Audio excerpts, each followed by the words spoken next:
Olá, tudo bom? Vamos falar agora de primeira semana do período embrionário. Vamos ver alguns eventos importantes e bem interessantes do que acontece durante esse período de fecundação, né? Vamos começar pela fecundação. Bom, vamos falar da fecundação ou fertilização, né?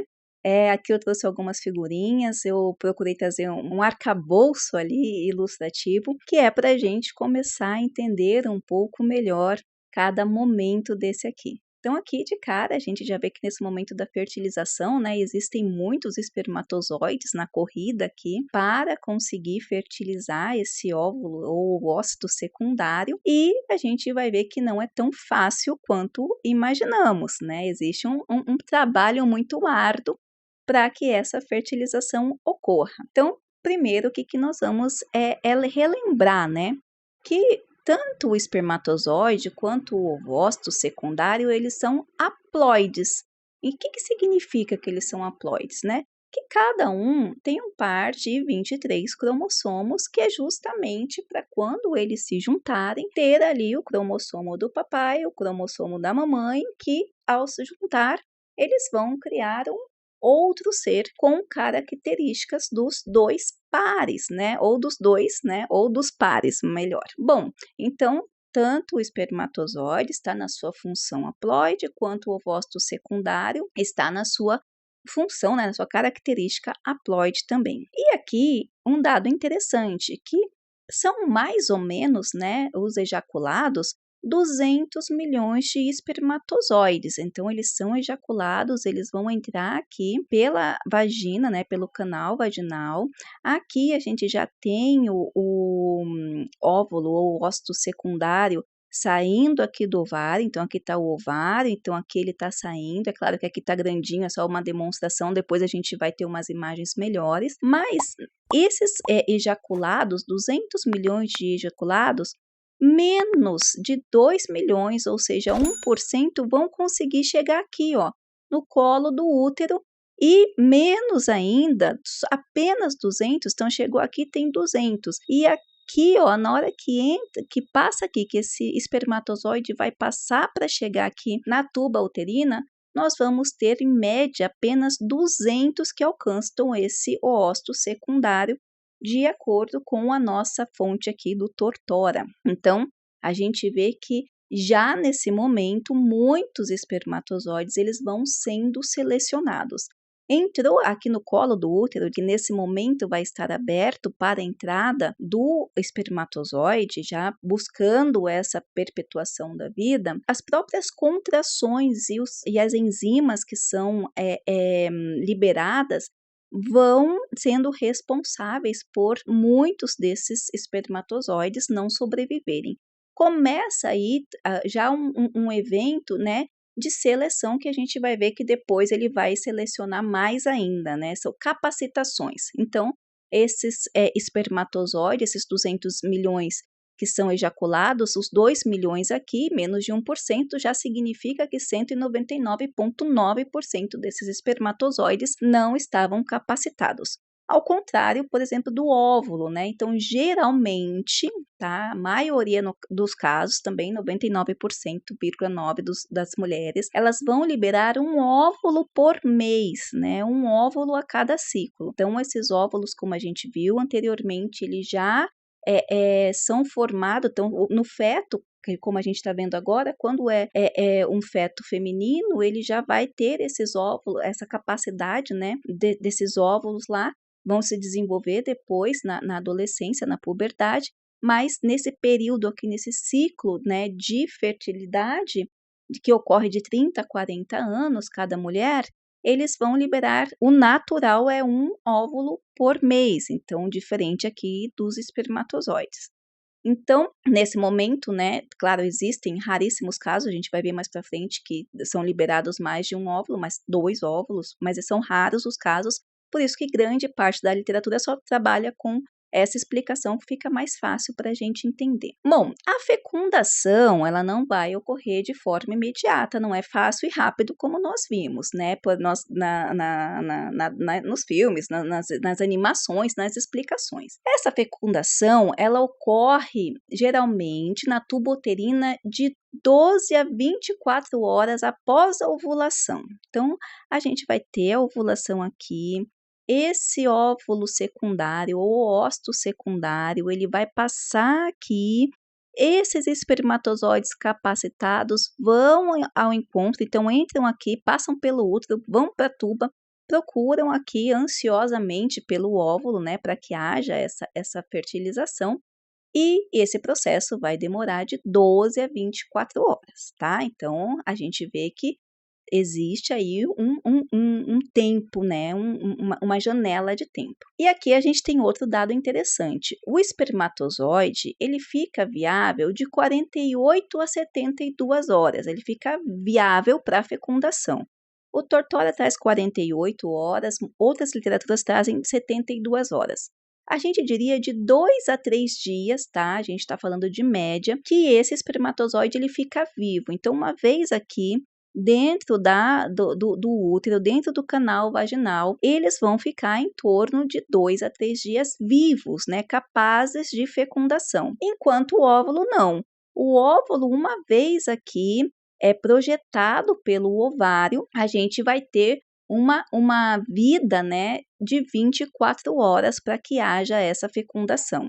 Então, a gente vê que por isso que a fecundação ocorre de 12 a 24 horas, então, quanto mais esses espermatozoides estiverem aqui capacitados para virem aqui encontrar esse óvulo, mais provável vai ser essa fecundação. Passou de 24 horas, o óvulo já não aceita mais e vai ocorrer todo aquele ciclo de descamação que existem todos os meses, ou a maioria das vezes.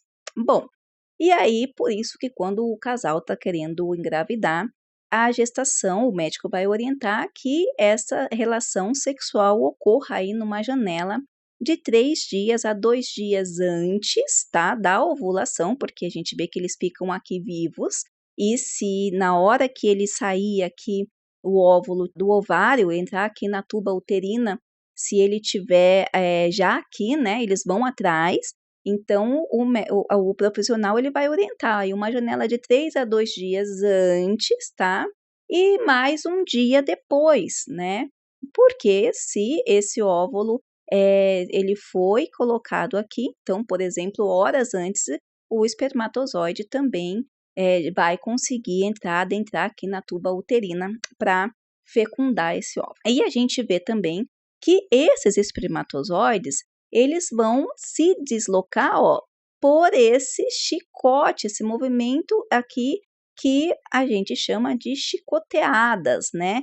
E esse movimento vai ser importantíssimo. Quando a gente olha lá, a capacidade de motilidade, né? Quando a gente vai ver o espermatograma, a gente vê justamente a capacidade, né, a rapidez, né, a energia que esse espermatozoide tem aqui para conseguir passar todo esse trajeto aqui, ó. Então, ele tem que ser um guerreiro, ele vai sair daqui, ele vai entrar no canal vaginal, vai passar aqui pelo útero, tem que ter muita energia. Aqui nós temos as mitocôndrias, né, que são as organelas aqui dentro do espermatozoide mitocondriais, dando essa energia também. Nós vamos ter aqui um banho de glicose, né, glicoproteínas, a gente vai ver depois que a gente entra naquela questão molecular, né, que nós falamos anteriormente, para que ele consiga ter mais energia para conseguir fecundar, né? Então, esses movimentos aqui chicoteadas são, quanto mais o espermatozoide tiver capacidade de execução desse movimento, mais vai ser a probabilidade dele conseguir ser aí o grande vencedor dessa corrida para a fecundação. Então, esses movimentos também resultam em contrações do útero e da tuba, auxiliando a motilidade. Então, a gente percebe, ó, que quanto mais esses espermatozoides tiverem essa motilidade, essa energia, mais aqui, ó, esse momento que eles entram, o próprio útero, né, vai começar com contração e a tuba uterina também, porque o nosso corpo, né, a biologia, elas têm como se a gente tivesse ali um registro para a manutenção da espécie. Então, o nosso corpo, ele anseia a cada ciclo essa reprodução, essa manutenção da espécie. Então, a gente vai ver que essa motilidade, essa energia que tem nesses espermatozoides são essenciais para esse processo. Isso aqui também a gente vai entender depois que alguns casais que têm dificuldade de engravidar, uma dos procedimentos aplicados são justamente drogas, né, ou medicamentos que trabalhem com essa capacidade de aumento, né, de motilidade. Mas vamos com calma aqui, primeiro estamos entendendo como funciona esse primeiro período. Bom, na sequência aqui, a gente vai ter então... Bom, na sequência então, eu preparei um videozinho interessante para vocês verem a corrida, né? Então, os espermatozoides que alcançam o ovócito secundário só consegue finalizá-lo em média 7 horas depois, após passar pelo processo de capacitação. Então, a gente vai ver aqui, ó, que 200 mais ou menos vão ser capazes de passar por toda essa região do útero e chegar aqui até a tuba uterina.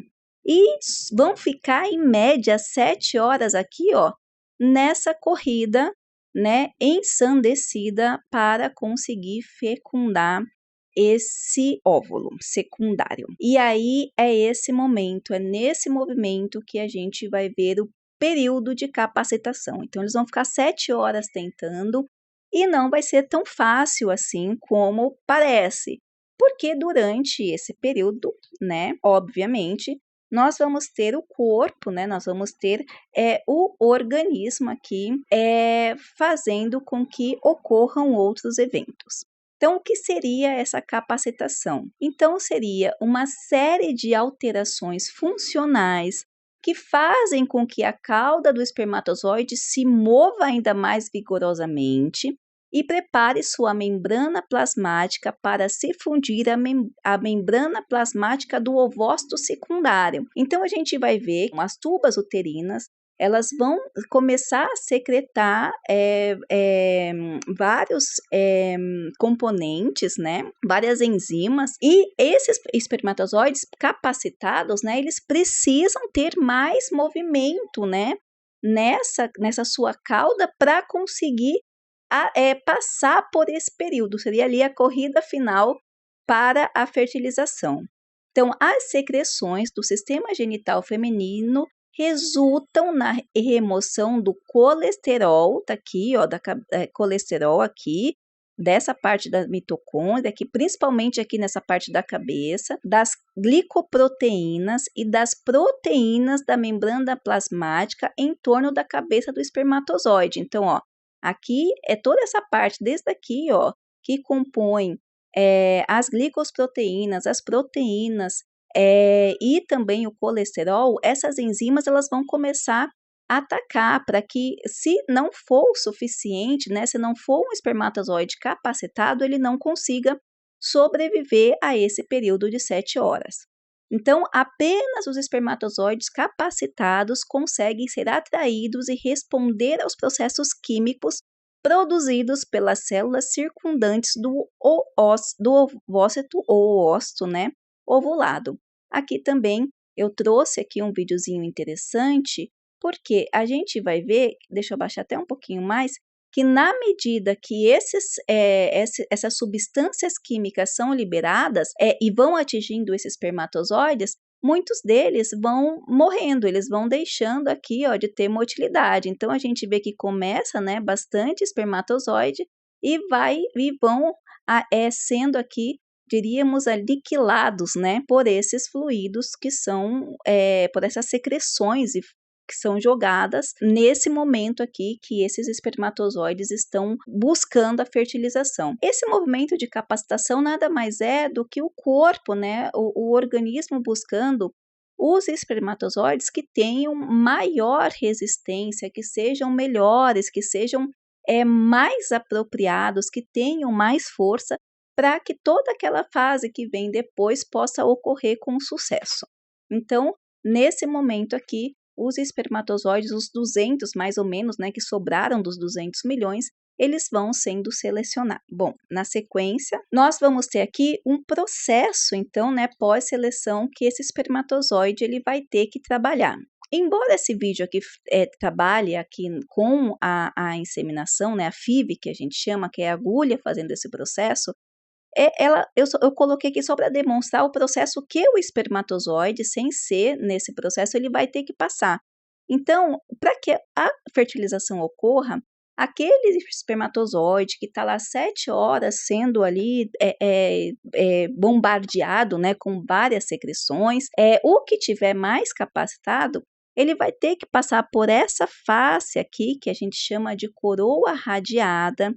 Ele vai ter que adentrar aqui na zona pelúcida, tá? Que é uma película, tá? Glicoproteica clara aqui, ó, até chegar ao óvulo. Então, a gente vê que quando o casal, né, é indicado ou tem que trazer ou recorrer a esse recurso para que tenha um bebê, né, é justamente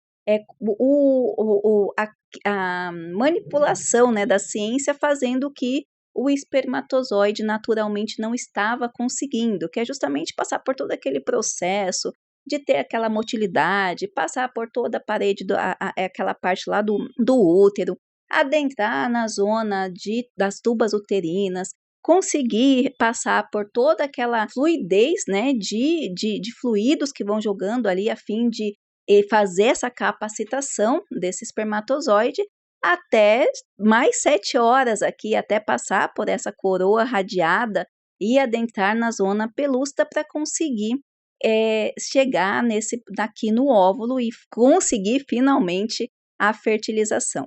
Então, eu vou colocar aqui o videozinho, que aqui seria aqui esse processo, ó, aqui a agulha vai auxiliar aqui com que passe na coroa radiada, passe pela zona pelúcida, até chegar aqui no ovócito secundário, né? Claro que aqui a gente está falando do procedimento normal, mais uma vez é só para ilustrar, para a gente ter mais recurso didático para explicar aqui, passinho por passinho, cada passo, né, desse que é tão importante para embriogênese. Aqui a gente vai ter alguns outros apontamentos interessantes. Então, o acrossomo, que é essa partezinha aqui do espermatozoide, ele contém enzimas acrossomais que ajudam o espermatozoide a penetrar a coroa radiada e penetrar em contato com a zona pelúcida.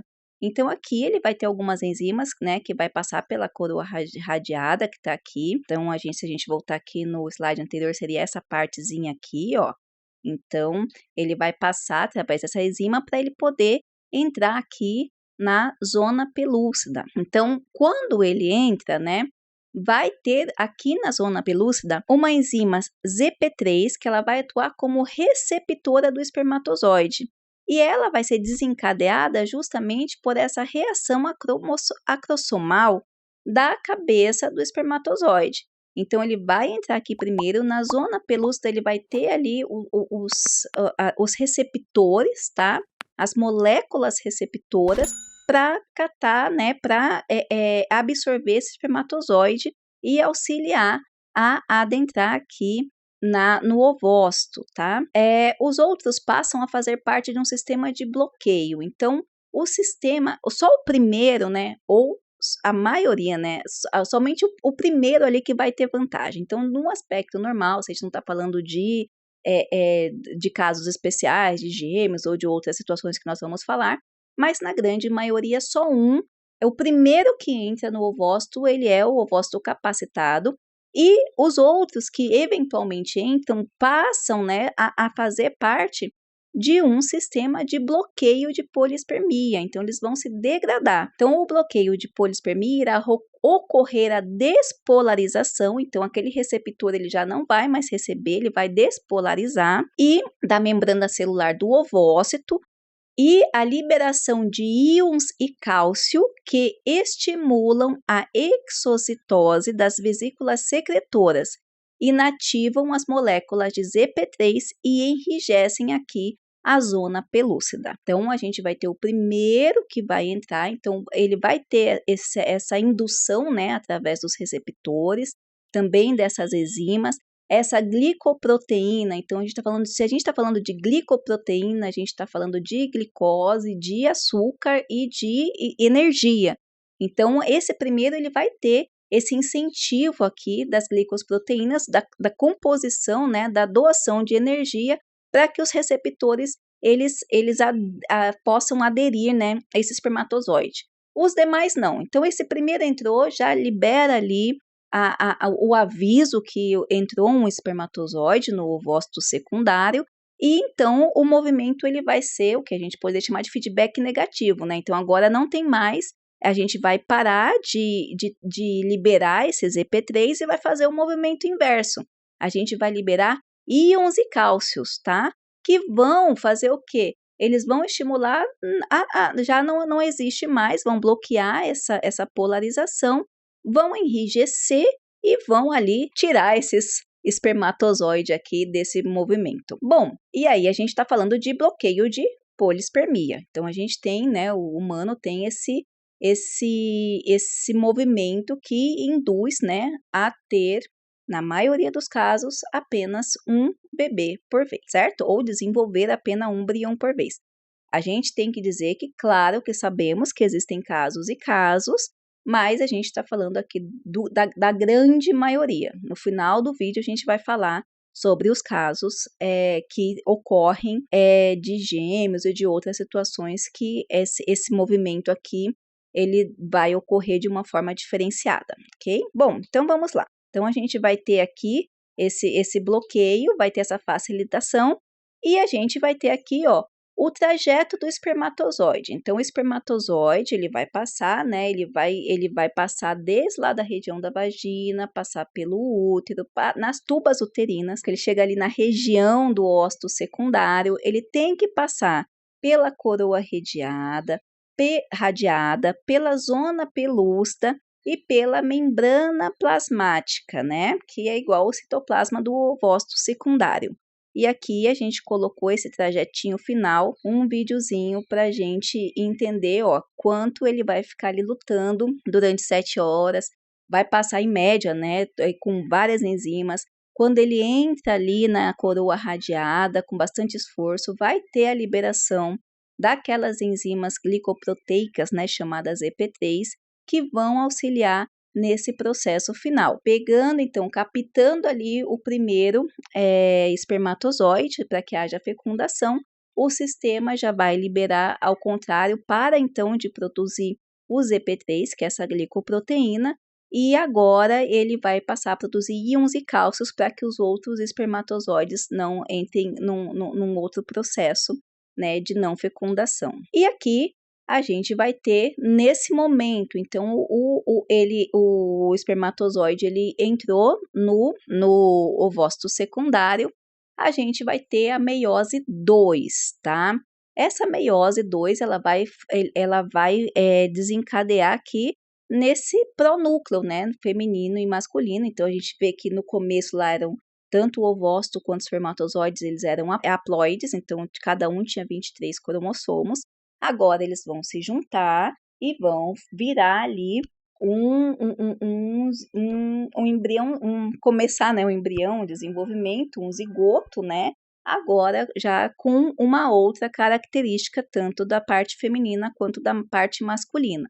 Então a gente vê aqui, ó, que no homem o espermatócito primário, né, que ele vai ter aqui um componente, uma célula diploide, né, a gente chama de 2N, com 46 cromossomos, mas no momento que ele vai passando pelo processo de meiose, tá, e não é mitose, é meiose, ele vai passar por divisão celular, que vão gerar aqui, ó, 4 espermatozoides com 23 cromossomos. O ovócito primário, né, ele vai passar pelo processo de meiose também, vai ter um ovócito secundário aqui, então o ovócito primário, ele tem 46 cromossomos, por isso que toda vez que a gente fala, o espermatozoide vai fecundar o óvulo, é o óvulo secundário, né, porque o primário, ele tem 46 cromossomos, ele vai se dividir, né, passar pelo processo de meiose, vai ficar com 23 cromossomos e depois também vai ter o corpúsculo polar, que a gente vai ver depois que ele é importante também.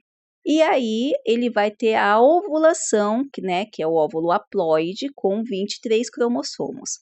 Na fecundação, então, com os 23 cromossomos do espermatozoide e os 23 cromossomos do ovócito secundário, nós vamos ter o segundo processo de meiose, aonde a gente vai ter aqui o zigoto com 46 cromossomos e aqui, ó, nesse processo vamos ter o corpúsculo polar com 23 cromossomos, ok?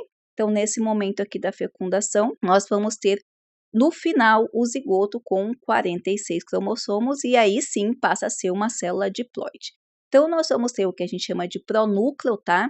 Feminino e masculino aqui do centro. Primeiro e segundo corpúsculos polares, né? Então, a gente vai ter aqui, ó, o corpúsculo nesse processo vai estar aqui. A cauda do espermatozoide, né? Que vai estar aqui em degeneração. E agora, esse ovócito aqui, né? Começando a ter uma característica de zigoto, ele já deixa de ser um ovócito, então ele passa a ser um zigoto, né? Também, ó, a junção dos pronúcleos, tá? Produzindo um diploide único, que é essa célula aqui, é conhecida como singamia, tá?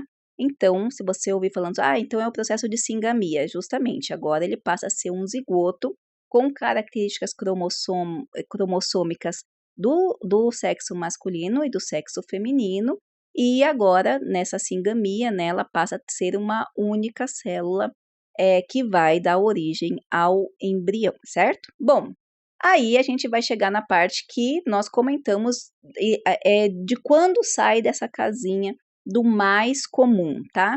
Então, dos gêmeos, a gente vai ter os gêmeos fraternos. Então, nos gêmeos fraternos, na situação de gêmeos fraternos, nós vamos ter, eventualmente, uma mulher que ela, ao invés de liberar um óvulo, ela libera 2 óvulos e 2 espermatozoides, fazendo todos aqueles processos, eles fecundam. Então, nesse caso, que é raro, né, naturalmente, 2 espermatozoides fecundam 2 óvulos diferentes, que se desenvolvem no útero ao mesmo tempo, né? Então, o DNA são 50% materno e 50% paterno. Então, esses irmãos de gêmeos fraternos desenvolvidos, né, desta forma, eles não tendem a ter não precisam, né, ter características semelhantes, nem de sexo, nem de sangue, porque eles vão, seria como se fossem 2 gravidez separadas, entre aspas, tá? Não é, obviamente, mas são independentes as características, tá? Já nos gêmeos idênticos, nós vamos ter sim o único aqui espermatozoide que fecunda o único óvulo, só que no momento de duplicação celular, digamos que eles estejam tão potentes que eles acabam gerando 2 bebês. Então, nesse caso, o DNA desses irmãos são gêmeos, 100% materno e 100% paterno. Então, é muito comum que seja a maioria do mesmo sexo, com característica idêntica, muito parecidos mesmo, né? Principalmente as questões biológicas. Bom, e os gêmeos semi-idênticos? As literaturas mais antigas nem trazem a classificação de gêmeos idênticos, tá? É a literatura mais nova, porque são raríssimos esses casos, aonde num único óvulo 2 espermatozoides diferentes são fecundados. E aí, 2 espermatozoides fecundam um óvulo que se divide e formam 2 bebês, né? 100% materno e 78% paterno. A gente vai ter uma questão muito especial. Alguns relatos de casos, são pouquíssimos mesmos, e a grande maioria das gestações, né, de duplas ou triplas e etc., são formadas dentro dessas características. A grande maioria não, esses percentuais aqui são bem pequenos, mas como a gente sabe, existem. Geralmente, tá, esse processo aqui, ele é feito até, essa composição, essa evolução, ela é feita até o 8º dia. Se ela ocorrer depois, no processo de duplicação, depois do 8º dia, nós vamos ter o caso aqui desses gêmeos que eles são conjuntivos ou chipófagos, porque ali já não houve a separação das características e eles vão compartilhar determinados tecidos e às vezes órgãos, né? E aqui nós temos alguns casos de como esses bebês podem nascer. Aqui a gente tem um artigo, um relato de caso que está na revista Núcleo do Conhecimento, eu coloquei aqui para vocês, aonde elas foram, né, as autoras aqui, a Isabela Amorim de Souza, a Letícia Magalhães Silveiras e a Moriza Martins Leão Carvalho, elas foram acompanhando uma gravidez que ocorreu dentro dessa formação embriológica e fizeram aqui um artigo de relato de caso. Bom, então, na primeira semana, são essas as nossas evoluções para o nosso zigoto, que é a junção aqui, essa luta, né, pela vida dos espermatozoides no ovário, tá bom? Eu espero ter ajudado. Um grande abraço e até a próxima! Yeah.